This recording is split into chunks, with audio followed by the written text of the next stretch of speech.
পাকিস্তান ও আফগানিস্তানের মধ্যে চলমান যুদ্ধ নিয়ে বেশ তৎপর ভূমিকায় রয়েছে মুসলিম দেশগুলো। নিজেদের মধ্যে সংঘাত ও শক্তি প্রদর্শন অদূর ভবিষ্যতে বিপর্যয় আনবে সে বিষয়টি নিয়েও সতর্ক বার্তা দিয়েছে মুসলিম বিশ্ব। সংযুক্ত আরব আমিরাত, জর্ডান, ইরানের মতো দেশ উভয় পক্ষকে সংযম প্রদর্শন করতে বলা হয়েছে।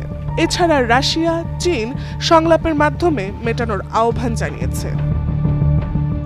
সংযুক্ত আরব আমিরাতের পররাষ্ট্র মন্ত্রণালয় জানিয়েছে, দক্ষিণ এশিয়ায় স্থিতিশীলতা নিশ্চিতে তারা মধ্যস্থতায় প্রস্তুত।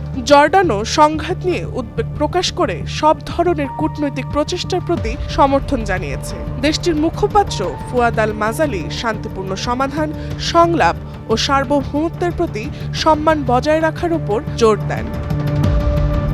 এদিকে ইরান পাকিস্তান ও আফগানিস্তানকে সংযত থাকার আহ্বান জানিয়ে বলেছে, উভয় দেশকে ভৌগোলিক অখণ্ডতা ও জাতীয় সার্বভৌমত্বের প্রতি শ্রদ্ধাশীল হতে হবে।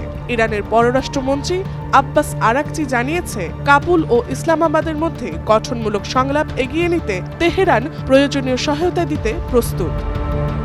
রাশিয়াও আন্তঃসীমান্ত হামলা বন্ধ ও কূটনৈতিক উপায়ে বিরোধ নিষ্পত্তির আহ্বান জানিয়েছে এবং প্রয়োজন হলে মধ্যস্থতার প্রস্তাব দিয়েছে। জাতিসংঘ মহাসচিব অ্যান্তোনিও গুতেরেস অবিলম্বে যুদ্ধবিরতির আহ্বান জানিয়েছেন এবং সহিংসতা বন্ধে কূটনৈতিক সমাধানের উপর গুরুত্ব আরোপ করেছেন।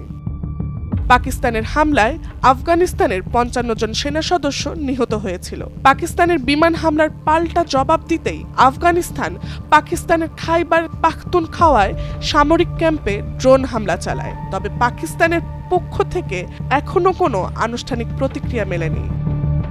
Tasnuva Sanjida, Times today.